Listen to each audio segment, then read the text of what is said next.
上一秒辉宝吃着竹子好好的，下一秒就馋奶了。辉宝转头找了找妈妈在哪，确定妈妈的位置后，便从树上下来，走去妈妈身边去要奶吃。辉宝这性格从不内耗，想干嘛就干嘛，想吃啥就吃啥。辉宝来到妈妈身边，用小手给妈妈推开，让妈妈腾个位置出来。爱宝真的很爱自己的孩子，爱宝感觉到后，立马侧身为辉宝撸出肚子。而此时的瑞宝没有想吃奶的想法，所以辉宝这里可以5个菜随便吃，没人和自己抢。一会儿，在辉宝不断的扭来扭去的折腾下，爱宝被折腾醒了。爱宝从饮水盆旁走来小亭子上，辉宝紧跟其后，瑞宝还是坐在一旁吃竹子。这时永宽敲打了几下通道门，示意爱宝可以回家了。而辉宝在爱宝后面唧唧歪歪的吵着自己没有吃饱，让妈妈再给自己吃点。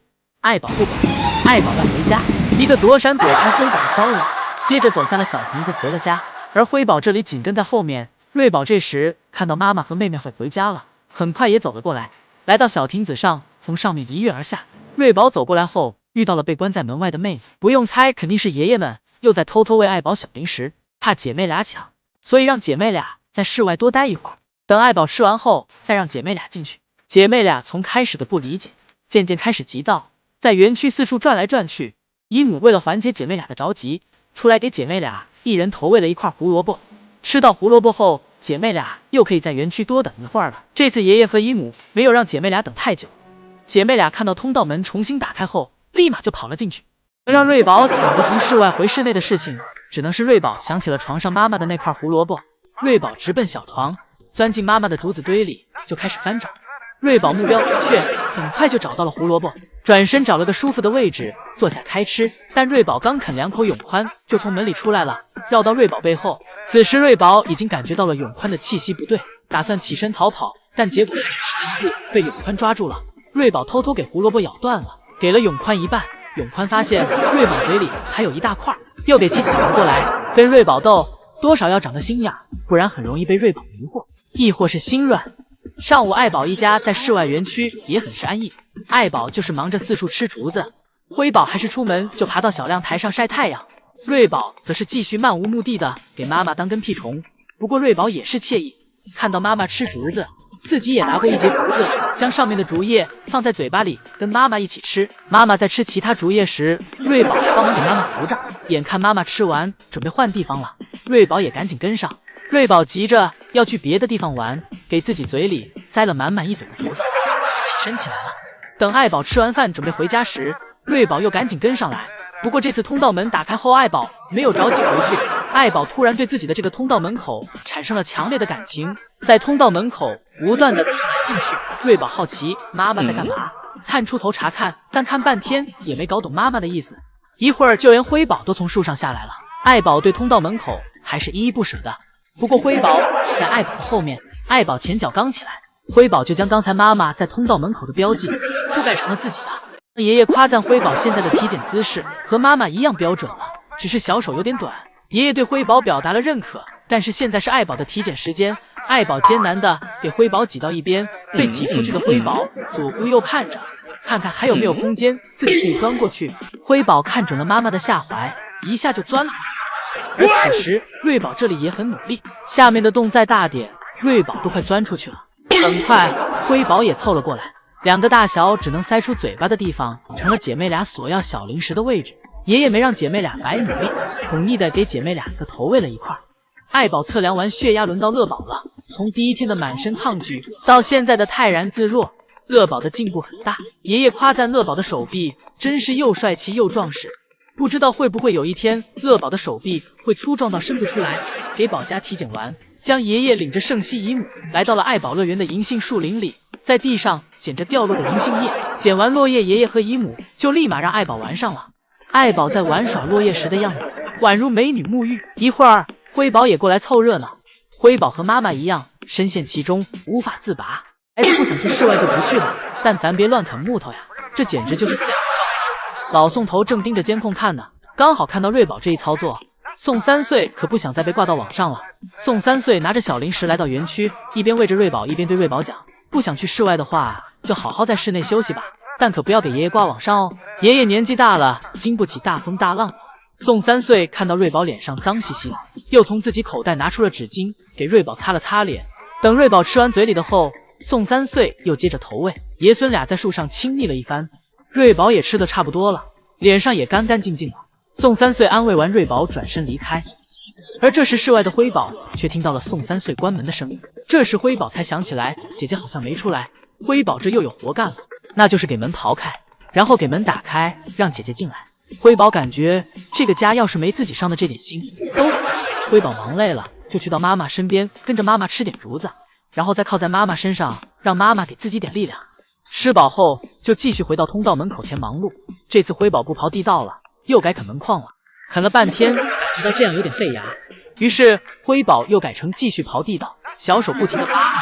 辉宝表示，如果缝隙再大点，自己就能钻进去了。辉宝长这么大，只有在想姐姐和吃小零食的这2件事情。韩国媒体询问了爱宝乐园的饲养员对昨天福宝这一情况怎么看。饲养员们的回复表示，只通过视频无法判断福宝是一时症状还是健康异常，目前正与我国专家沟通确认状态。 에버랜드 측은 영상만으로는 일시적 증상인지 건강 이상인지 판단할 수가 없다며 중국 측 전문가들과 소통하며 상태를 확인 중이라고 설명했습니다. 韩国饲养员远没有我国专家接触的大熊猫情况多，以及福宝不在身边，甚至目前所能做的限制比我国姨姨们还要多，没办法直接来中国看福宝，也只能和福宝粉丝们一样，静等基地的通知。想必江爷爷和宋爷爷此时的担心并不比姨姨们少，何况这是自己养育近4年的孩子，内心肯定要比普通人要更加焦急。毕竟福宝小时候也没有出现过现在这种情况，福宝小时候从树上掉下来，宋爷爷没接住，这让宋爷爷至今都愧疚不已。福宝小时候被雷声吓得四处逃窜，江爷爷更是直接留宿在园区，彻夜陪伴福宝，任何一点小事都会高度重视，细心呵护。如今福宝出现这个情况，对江爷爷和宋爷爷来说也只能焦急的等待，同时还要控制好自己焦虑的情绪，照顾好瑞宝辉宝。不过江爷爷和宋爷爷向来都很相信我国的专家水平，同时也相信我国专家能够处理好福宝这一次的情况。这样一个将母亲一直带在身边的人，怎么会不孝顺呢？当时江爷爷在陪母亲走完最后一程和送福宝回国之间，江爷爷选择了后者，而这一选择的后果就是江爷爷被挂上了不孝顺的头衔。但是没人知道江爷爷为这一选择承受了多少的悲痛。而这样一个把母亲每次都写在自己的日记里，将母亲与自己的回忆分享在舞台上，甚至一直用种植母亲以前经常种植的瓜果蔬菜，以此来怀念母亲的人，怎么会不孝顺呢？这次江爷爷在爱宝乐园的分享会上又分享了一些自己和母亲的往事。江爷爷分享了母亲用了几十年的洗衣棒，对其他人来说就是一根普普通通的木头。这根洗衣棒在江爷爷母亲走后，江爷爷一直带在身边，将其放在了车里。有些时候觉得自己坚持不住了，当突然想一个人待一会儿时，每每看到母亲的这根洗衣棒，自己就感觉又有了力气。这是对江爷爷的一种精神上的支撑。没有原因，江爷爷在去送福宝回国时的半个月前，那时江爷爷母亲精神状况很好，江爷爷想跟母亲在医院拍张照片，而江爷爷的母亲觉得在医院里拍不好看，让江爷爷等送福宝回来时回家开开心心的拍，但江爷爷那时就说什么也要拍。现在江爷爷再一回忆，也不知道那是自己为什么要坚持那样。而这张照片也成了江爷爷与母亲的最后一张照片。而现在母亲和福宝都不在身边了，这样的悲痛无法让别人去理解，只有江爷爷自己心里清楚。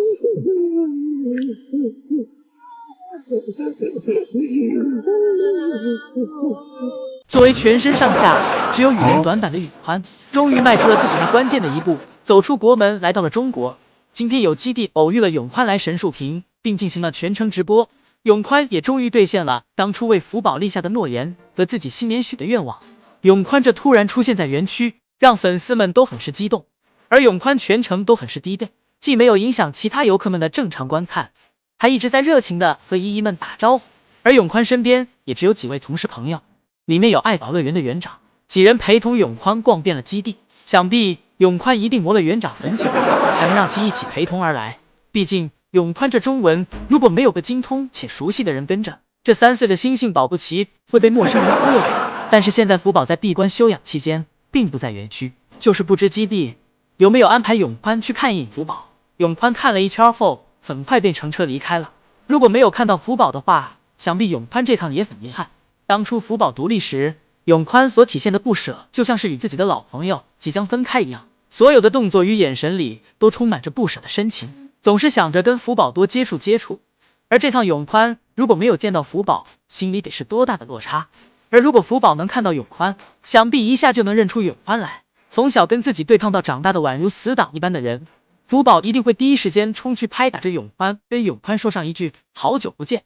而永宽这不值钱的样子，肯定会又泪流满面。永宽又被人说是在作秀，但对于瑞宝、辉宝而言，永宽手里的这个手机支架好像很好玩。永宽拿着手机支架360度的旋转，这摄影技术和运镜手法，想必是给瑞宝全身上下都拍了个仔细。开始瑞宝、辉宝以为永宽这是又拿胡萝卜来钓熊了呢，瑞宝看到后立马就上去撵，但等凑近后仔细一看，才发现原来上面固定的并不是小苹果，而是永宽的那块板砖。瑞宝失望的离开，转身走向永宽的员工门口。瑞宝是在提醒永宽回去拿小苹果，而永宽想的则是给门锁上。瑞宝、辉宝开门进去搞破坏的样子，永宽至今历历在目。永宽锁上门，转头让瑞宝、辉宝继续跟自己玩。永宽拿着手机在园区四处跑跳，永宽怕是故意的，想让瑞宝、辉宝跟他们的老爹一样，把他的手机拍坏掉，然后让财阀再给他换块新的。自己的这块已经用太久了。而爱宝此时则喊永宽别玩了，该给自己开门了。不过一会儿，爱宝回来后就又后悔了。爱宝一回来，姐妹俩就凑了上来吃奶。爱宝心想，还不如不来呢。瑞宝、辉宝凑在妈妈身边，整整吃了10分钟。依依这次排队，全看姐妹俩的沉浸式吃播了。爱宝笔直的坐了10分钟后，坐得腰酸背痛。爱宝侧身躺了下来，而且并没有阻止瑞宝、辉宝继续吃，而是忍着难受，继续喂瑞宝、辉宝。将爷爷夸爱宝是大熊猫界最伟大的妈妈，都是有理有据的。瑞宝这个将竹子拖到草丛里来吃的行为，真是既继承了爸爸乐宝的干净，又继承了妈妈的贪吃。以前福宝是只继承了妈妈的贪吃，跟干净毫不沾边。可能是宋3岁给福宝的影响，认为自己的青团跟自己的竹子是一样干净的。因为宋3岁经常在福宝吃竹子时，当着福宝的面玩福宝的青团，所以这让福宝在产青团时，给姨姨们都看红了脸。但福宝却丝毫不避讳，总是就是给他梳子怎么来，上面还在吃着竹子，感觉上来了，只需要一侧身，福宝的青团就出来了。甚至青团出来的同时，福宝手上吃竹子的动作还没有停，甚至有些时候画面过于美丽，姨姨们都放不出来。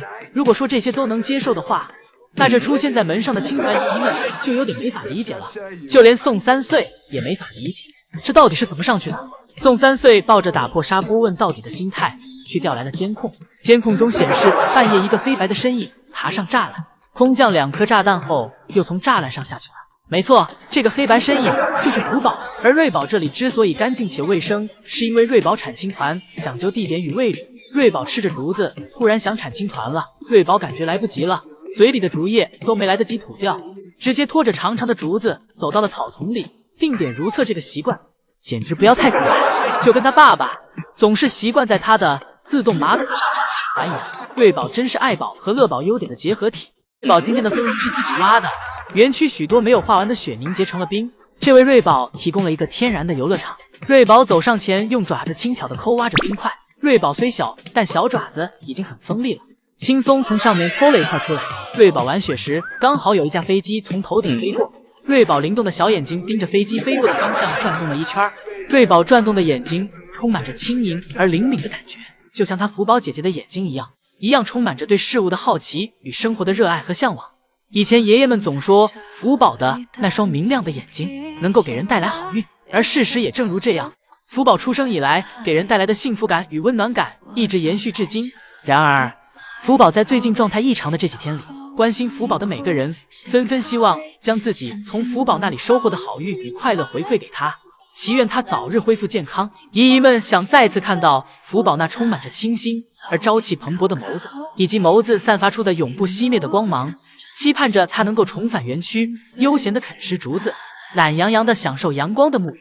而根据基地对福宝的体检结果来看，福宝的身体一切正常，所以相信不久的将来，当我们再次踏入神树坪基地的大门时，福宝将以更加活泼健康的姿态迎接姨姨们。静待花开，福宝与你我同在。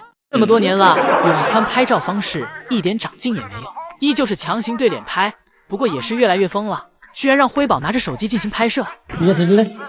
언제 우리 커서 혼자 셀카 촬영도 하고 그러나? 우리? 而这红色手柄的自拍杆看上去有些眼熟，这好像和以前拍福宝的那个是同一根。这从另一个角度去看，也算是一种传承了。以前拍摄福宝的自拍杆，现在又拍摄起了瑞宝辉宝。以前福宝很喜欢爷爷守在自己的身边，当然不是因为自拍，而是因为爷爷在身边，自己就有安全感。福宝不看镜头，而是总看向爷爷，还想和爷爷贴贴。这也导致永宽总喜欢和福宝拍照，就是想跟福宝凑近点，跟福宝贴贴。虽然在镜头中福宝的一个部位就能占满整个画面，而且给福宝每次都拍得奇形怪状的，但永宽总能夸出一系列的彩虹屁，夸起来也是一个角度。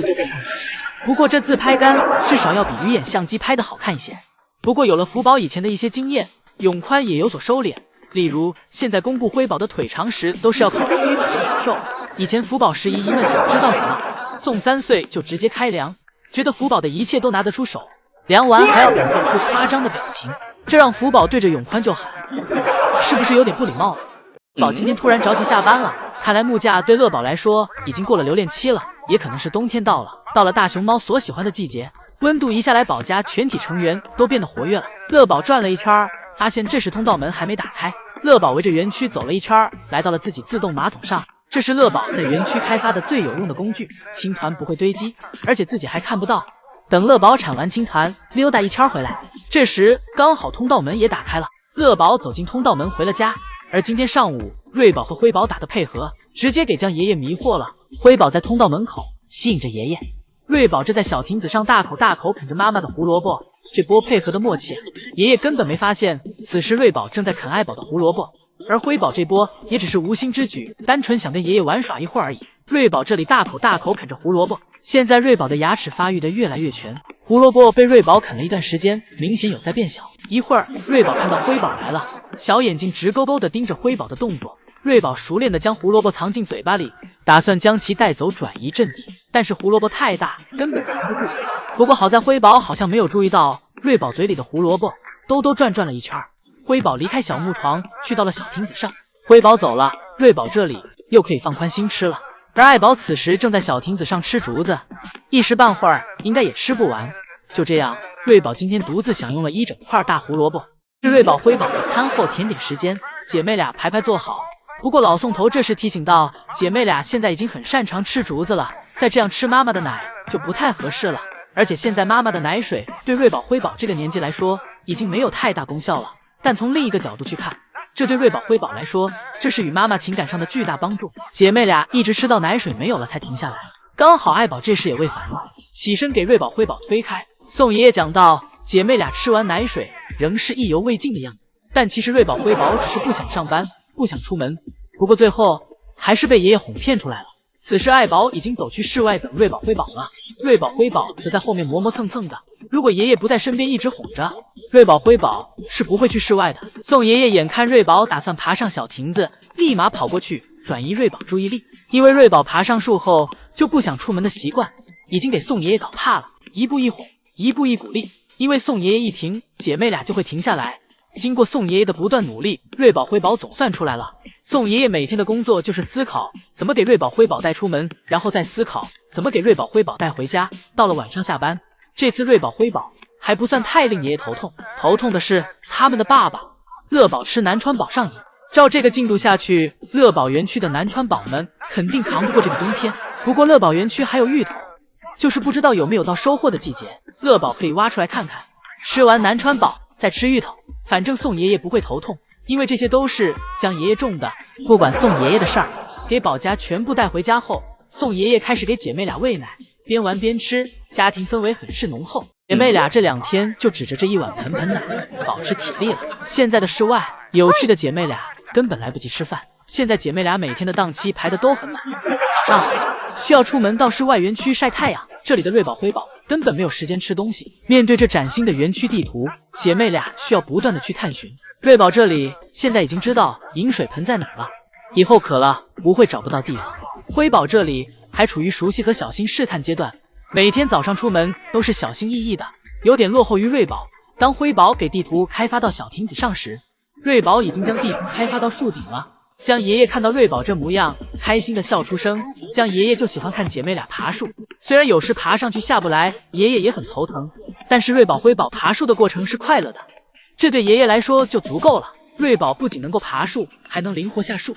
虽然摔了一下，但瑞宝丝毫不在意，而且还想要爬第二次。辉宝这里在园区摸索半天，来到了小瀑布的出口前，这模样和他姐姐小时候一样。好奇小瀑布的水是从哪儿来的？辉宝再次来到小亭子前，辉宝想要直接爬上去，试了一下，结果发现自己腿太短了。辉宝感觉有点尴尬，直接钻进了小亭子下面，给自己藏了起来，在室外玩耍完。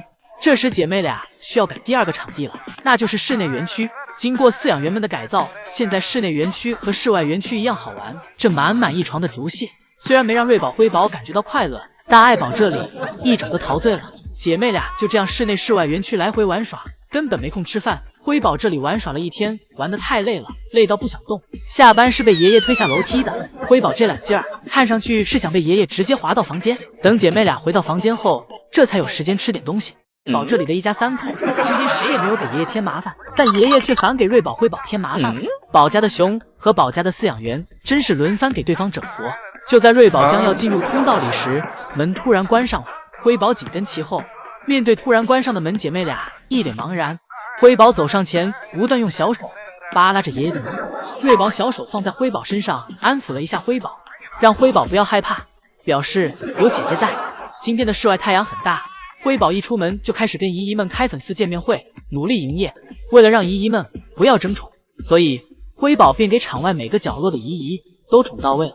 辉宝一转头，发现妈妈不在小亭子上了。这时辉宝着急了，瑞宝这也急了，姐妹俩稍微和妈妈分开一会儿都不行。虽然爱宝此时也没干什么，只是在喝水，但对瑞宝、辉宝来说，就算只是在妈妈旁边发呆也开心，因为在爱宝身边，姐妹俩就安全感满满，怎么玩耍怎么折腾都不会害怕。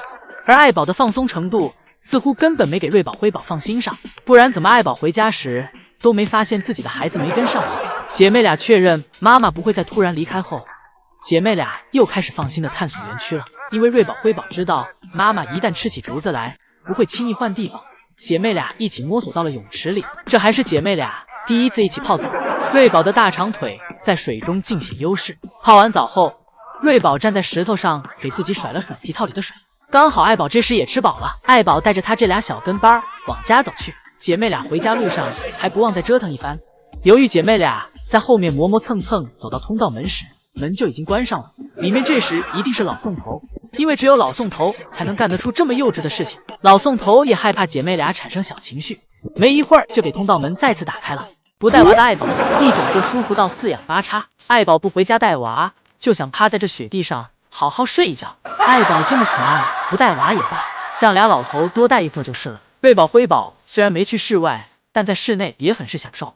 而上午时，瑞宝、辉宝、爱宝都不想回室内了。永宽喊了好久都没给瑞宝、辉宝以及爱宝喊回去。永宽蹲坐在通道门口，看着这一家玩得其乐融融。永宽这里显得有些多余与碍事儿。爱宝跟姐妹俩从雪坡上一路打闹到雪坡下，这时永宽也不再一直喊他们回家了，而是识趣的自己先走了回去。园区这里不仅有雪，还有爷爷们挖的雪洞，对人类来说看上去有些单调简单，但是对于心思单纯的大熊猫来说，这就是熊猫欢乐谷，满满都是快乐。而永宽这里识趣了2分钟，就又从门里走了出来。瑞宝爬上雪坡想玩个滑雪，而永宽以为瑞宝是想要回家呢。当看到瑞宝下一秒的操作后，永宽才明白过来，还得是瑞宝会玩。瑞宝滑下来后刚好滚到了辉宝的身边，瑞宝顺势想给辉宝推下山坡，不过刚好被身后的爱宝看到了。爱宝觉得瑞宝是在欺负辉宝，于是生气的给瑞宝也推下去了。爱宝给瑞宝也推下去后突然反应了过来，这样自己和瑞宝岂不是没什么两样？那爷爷今天观察到乐宝的园区有几个不合理的地方，便立马拿着工具来到现场。将爷爷的权力就是大，不用申请与报备，看到不合理的立马就可以给其处理了。将爷爷拿着锯子给眼前这个木头上的所有凸起的疙瘩给锯掉了。对于圈养动物的饲养员们来说，任何的小事儿都可能是件大事儿。动物们生活的好不好，取决于饲养员能读懂动物的心思多少。将爷爷一边工作一边给游客们解释，乐宝喜欢踩在上面散步，因为这些树老了，乐宝在上面磨损多了，这些树节就会凸出来，所以需要定期清理。江爷爷还幽默地表示，自己起初是想给爱宝的园区清理的。乐宝看到后吃醋了，自己立马又来到了乐宝的院子。等锯完全部检查完，确保没有后，江爷爷才心满意足地离开。而这时，瑞宝这里在隔壁园区看到爷爷在敲敲打打修理园区，瑞宝也学上了。瑞宝修理起了自己的小瀑布，因为宋爷爷铺在小瀑布上的雪都化了，堆积在瀑布口的石头裸露了出来。瑞宝宛如大力士一般，一下就给一块大石头搬了起来。小小年纪就有如此大的爆发力，瑞宝前途无量。而辉宝出门主打享受，在小树上一睡就是一上午，睡到一睁眼，发现别人都回家了，园区又只剩自己了。辉宝一睁眼，发现爷爷出现在了自己面前，意识到自己又睡过头了。辉宝赶紧从树上下来，然后一路小跑，跟在爷爷屁股后面走回了家。辉宝走回园区后，突然有点懵，会变成慢动作，一种熊在前面走，神在后面追的感觉。辉宝是真害怕宋三岁，因为毫无边界感的宋三岁总是趁自己铲青团的时候凑过来，而妈妈也没教过自己要保护青团，因为所有大熊猫在遇到宋三岁之前，也没人会惦记这东西。不过想必以后瑞宝在教育自己的孩子时，或许会多一条关于如何防卫自己青团的知识。宋三岁除了会令瑞宝害怕以外，还会令辉宝感到厌烦。辉宝在树上睡觉睡得好好的，宋三岁来到园区，开始在辉宝耳边碎碎念念。 아이고, 이거 뭐 철발도 아주 왕발이 됐네. 태호는 괜찮아? 태호는 안 떨어졌어. 몸이 따뜻하네. 而之所以宋三岁会变成这样，其实是因为辉宝到了该回室内的时间了，还在睡觉，主要是怕温差太大，辉宝身体感冒。辉宝对宋三岁在自己耳旁的碎碎念念根本不理。宋三岁说他的，辉宝睡自己的。第二天，宋三岁借来了一个新的摄影工具，一个巨型的摇臂摄像机。瑞宝看到后，试图将其击落下来，但结果不小心滑到了坡下面。宋三岁摇晃着摇臂，就像是个大巨人，在背后跟着瑞宝挥本。不过辉宝很快就适应了，辉宝躺在相机下面，卖弄着自己的可爱，让宋三岁给自己拍好看点。一会儿，瑞宝也凑了过来，瑞宝让辉宝矜持一点，收一下自己这不值钱的样子。为了让辉宝清醒，瑞宝踩了辉宝一脚，脸上沾满了落叶。辉宝一路紧跟着摇臂摄像机，想仔细研究一下，结果只忙着抬头了，忘记了脚下的路，一下就栽了下去。辉宝在地上耍赖打滚，想让妈妈抱抱。爱宝早就免疫了辉宝这套万能招数，看都不看辉宝一眼。辉宝这下急了，妈妈这是不爱我了吗？辉宝想抱住妈妈的腿，可妈妈走太快了，辉宝就一直蹬着小短腿在后面紧追不舍。爱宝很无奈，那就坐下来等等这个小宝贝吧，看看他想干嘛。辉宝搂着爱宝的脖子不断向上爬，似乎想让妈妈背他。可是辉宝忘了，他可不是以前的小宝宝了。按照最新的数据，辉宝已经86斤了。如今辉宝走路都带风，妈妈爱宝可承受不住辉宝的重量，爱宝身子倒了下去。糟糕，南川竹遭到了暴击。南川宝估计也没想到，明明是母慈女孝名场面，怎么突然就牵连到自己了？不过看起来南川宝只是被压得倒伏了，没什么大碍。南川宝生在宝家也早已经是千锤百炼了，这些小场面不算什么。而辉宝摔了这一下，似乎已经晕头转向了。爱宝看到辉宝突然趴着不动了，起身后赶紧去查看辉宝状态。爱宝心想，这孩子不会摔傻了吧？爱宝用嘴撞了一下辉宝，辉宝光速转身正对着妈妈。辉宝这是想吓妈妈一大跳，不过妈妈已经是老江湖了，这个小招数对他可没有用。他看到辉宝没事就放心了，用熊掌抚摸了一下辉宝的脸，然后转身离开。爱宝这负责任又有边界感的模样，真的令人动容。调皮的乐宝就爱整点不一样的活儿。今天又到了给乐宝喂药的时间，宋三岁将小零食与小药片混合在了一起，投喂给了乐宝。这就有点太小瞧乐宝美食家的称号了。乐宝对于味道的敏感性可不是说着玩的。只见乐宝给小零食吃掉，单独给药片吐了出来。喂完小零食了，乐宝出门营业。老宋头也是会记仇的，出门就开始吐槽乐宝了。看到乐宝给自己冰椅弄得黄黄的，便吐槽道，以为乐宝是只看起来洁白无瑕的大熊猫，但实际上则是脏兮兮的。 이거 뭐야? 완전 하얀 판다인 줄 알았더니 꼬질꼬질한 판다였네, 우리가. 乐宝表示，好你个宋三岁，原来搁这等着我呢。之后，宋三岁还夸了一下自己的冰椅，还有清洗效果。晚上回到房间，又到了姐妹俩吃奶的时间了。瑞宝、辉宝的盆盆奶已经从主食变成辅食了，以前一盆盆奶就能吃饱，现在盆奶只能算是瑞宝、辉宝的饭前开胃菜。吃完盆奶，再来上一块小苹果和胡萝卜，吃舒服的瑞宝直接躺下了，而瑞宝的脚丫则搭在了辉宝的身上。就在姐妹俩吃小零食时，宋三岁趁机给盆拿走了。姐妹俩吃完奶没事儿干，来到了妈妈身边，跟妈妈玩。爱宝一趴给姐妹俩全推了下去，被推下去的辉宝不服气，爬上小床对着妈妈就是一顿复仇。而对爱宝来说，辉宝的这力度，感觉辉宝就是在给自己挠痒。爱宝根本没有反应。宝表示，今天我也耍耍脾气。自昨天瑞宝在室外园区睡觉后，爱宝今天也体验了一下在室外园区睡觉的感觉。宝家真是轮流耍性子，每天都有一只不肯回家的。不过最后将爷爷来到旺福石上一喊爱宝，爱宝就醒了，可爱感爆棚。而瑞宝、辉宝这里今天和昨天比明显听话了，姐妹俩下午在树上睡了一下午，到下班点时就乖乖从树上下来了，主动坐在小亭子上等待着通道门的打开。甚至瑞宝今天还主动承担起了爱宝的角色。瑞宝感觉已经到下班点了，但是爷爷还没有给自己开门，于是瑞宝就来到了通道门口，学着妈妈的样子，乖乖地站在爷爷的员工通道门前。瑞宝以为只要像妈妈以前那样一直站在爷爷的门口，通道门就会打开。瑞宝今天很懂事儿，也很乖，显然已经有了一副当姐姐的且能扛事儿的样子了。而爷爷们也很配合，看到瑞宝学着爱宝的样子在门口站着后，就给通道门打开了。